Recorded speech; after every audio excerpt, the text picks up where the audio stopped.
In this section of the course, we are going to talk about managing project budget. Managing budget is an optional responsibility for project manager. If you work in outsourced companies, then managing a budget will be an inevitable part of your responsibilities. In product companies, it depends. I remember when I worked in a product company, I didn't manage budget for out-of-the-box setup for application for the client, while if we were to customize some features, then we had to make estimations and therefore manage budget during implementation of these customized features. Why do we need to manage budget? Let's go back to our example with CRM system. And for example, the client invested $1 million into CRM development. And you as a project manager need to track budget utilization during hiring team, operation costs like licenses, hosting, etc. As a whole, project manager have to make sure the budget is utilized properly according to the projections, and not to face a case when you have completed only 70% of scope and the budget is already over. That's why we need to track budget utilization regularly. We have already mentioned in the very beginning of the course that there are two types of projects from budget perspective. It's fixed price projects and time and material projects. Let me quickly remind. Fixed price is when you have a fixed scope and fixed price. For example, you've got a contract to build CRM system for $1 million, and that's it. While for time and material projects, we charge a client for utilized resources. For example, we have an assigned team to the project that consists of 2 developers, 1 project manager, 1 BA, 1 QA, and weekly cost of the team is $10,000. So we charge a client at the rate of 10,000 per week or 40,000 per month. Before diving into practice example, let's take a look at some basic metrics that are usually used working with a budget. The first one is projected costs. This metric shows total allocated budget to the project. For example, you have $1 million budget to develop CRM. So $1 million is going to be your projected budget. The second metric is actual costs. This metric shows spent costs. For example, by the end of the second month of the project, you have spent 100,000. So your actuals are going to be 100,000. The third one is variance. This metric shows difference between projected and actuals. It's a very important metric that helps you to track if you go over budget or under budget. For example, you have projected budget for 2 months 100,000 and you spend 100,000. So your variance is 0. So you're on budget as you have spent all what you have planned. If you spend, let's say, 90,000, your variance is minus 10K. So you didn't utilize $10,000 of the projected budget, and it means that you're under budget. If you spend 110,000, your variance is going to be plus 10K. So you're over budget. It means that you have spent more than planned initially. There is a typical question if it is good or bad to be over budget or under budget.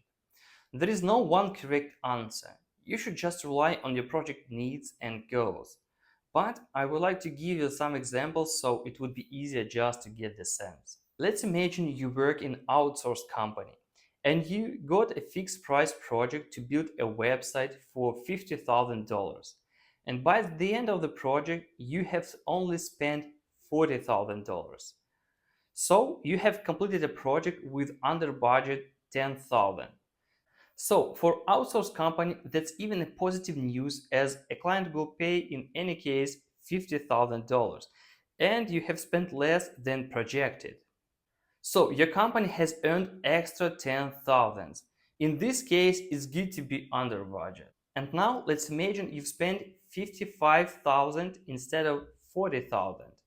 So you have completed a project with over budget, and it means your company will have to compensate those extra 5K from their own pocket, or you as a project manager can try to negotiate with the client so they will extra pay that extra $5,000. Let's also take a look at an example at variance for time and material projects. Let's imagine you have projected budget also 50,000 per month, and within first month you have utilized 40k, within second month 45k. So you were under budget 10k during month 1 and 5k during month 2 accordingly. It means that your company could earn 100,000 while earned only 85,000. Typically, top management is not happy with the news, and you as a project manager has to make sure you utilize all projected budget effectively. So, as we have just figured out, the variance is just showing you if you're on budget, under budget, or over budget. And it's already up to a project manager to define how this affects the project and goals as a whole, positively or negatively. The next metric is resource direct costs. The abbreviation is RDC. The metric shows resource direct cost. For example, you have sold a service to build a website for 50,000, but it will cost you 25,000 to hire a team and cover all production costs. So your RDC is going to be 25k. The next metric is gross margin. Gross margin shows percentage of a company's revenue that's retained after direct expenses. For example, your project revenue is 50k and gross margin is 45%. It means that company got 22,500 after covering all project costs. Here's a formula to calculate gross margin. Revenue minus all costs divided into revenue and multiplied by 100%. Typically, gross margin is tracked regularly throughout the project just to make sure company keeps earning money as expected. For example, they could be set up a threshold to keep gross margin at the level 50% and not lower. If it goes lower, then a project manager needs to prepare a mitigation plan and highlight that to his or her manager. And let me show you an example how to manage the budget in the real world example. For example, I have prepared a draft project for you to show you how it could happen. In the current example, I'm using the projector. It's a tool that allows you to plan resource allocation and easily track the utilization like in hours, in dollars, etc. It easily allows you to create different roles, allocate your team members throughout different projects, etc. So here we can see a project view mode. For example, we have a project name, I don't know, ABZ, for example, and in the left side we can see a list of roles of guys who are actually assigned to work with the project. For example, QA tester, Drupal developer, and project manager. And this is an example of fixed price project, and it's a support project, for example. That's why you can see so much. So that's why you cannot see a lot of people assigned to this project. And you can see that this project is starting, for example, in October 2023 and is going to be over in October 2024. So it's a 1-year support contract. It's just a typical case scenario. And you can see that per each role we have assigned amount of dollars assigned for this role to be utilized within a certain period of calendar weeks. Right now we are looking at the weekly view mode. And how we can see actually dollars here, that how it's working. Actually, we just allocate amount of hours per role to be utilized during the week. Then each role has a setup rate. For example, we are charging for project manager, for example, $100 per hour. For developer, for example, also 100 per hour. And this projector just automatically multiplies amount of allocated hours into the role rate and then it just shows the amount of budget assigned to be utilized per each week. So, and we have actually talked about like projected actuals, variance, the resource direct costs, and gross margin. So let's take a look at these metrics in real world example. I just switched into the view of current requested. That's actually gonna be our projected budget. So that's what we are planning to utilize per each role. So this is a view of our projected budget. We can see like total projected, for example, 71K. Then we talked about the actuals. In our case, it's gonna be approved. So everything what we approved are gonna be transformed into the actuals. What actually we're gonna spend for the allocation per week. Then we talked about the variance. So we can see about, so we can take a look at the variance between requested and really approved hours. So difference between projected and actuals. And if we can see this, let's say number in brackets, it means that it's a negative variance. If we can see, let me take a look at another example. For example, here without brackets, it means that like it's a positive variance, so we overused. And so in this view, you can easily take a look where we were over budget. For example, here in like January, we were over budget. Here in February, we were slightly like under budget.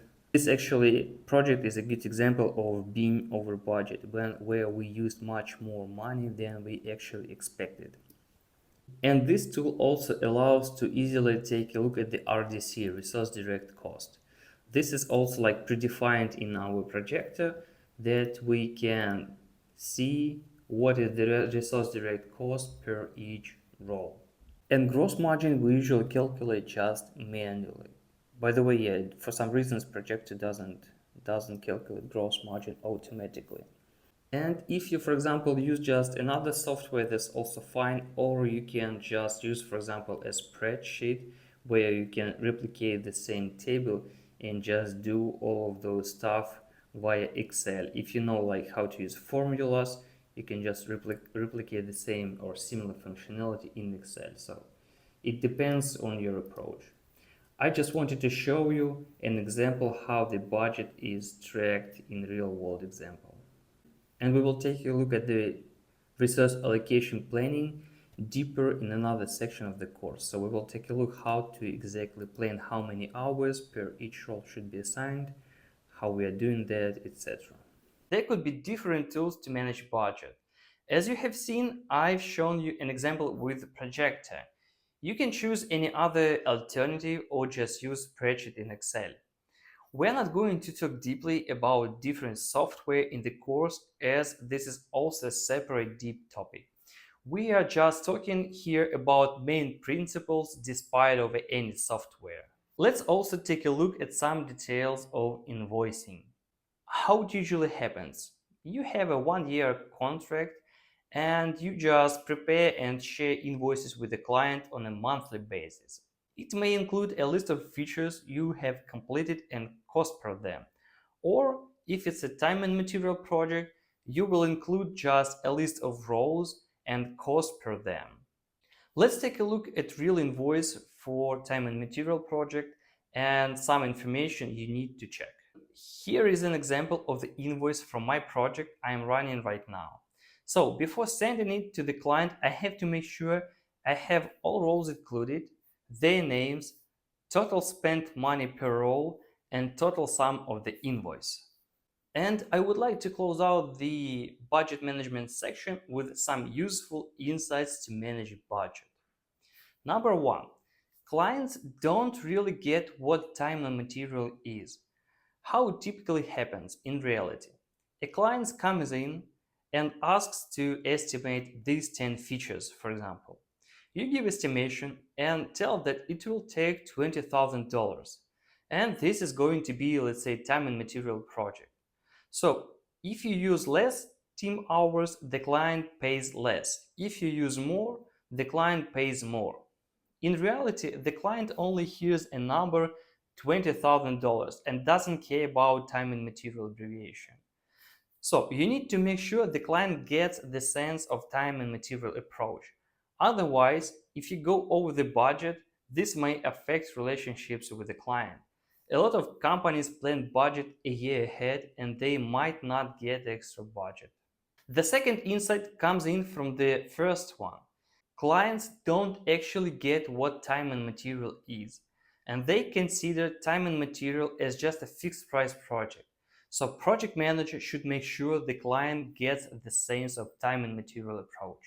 The budget should be tracked on a weekly basis. So a project manager should take a look at budget variance on a weekly basis so you track utilization and in case of any problems have time and opportunity to fix that.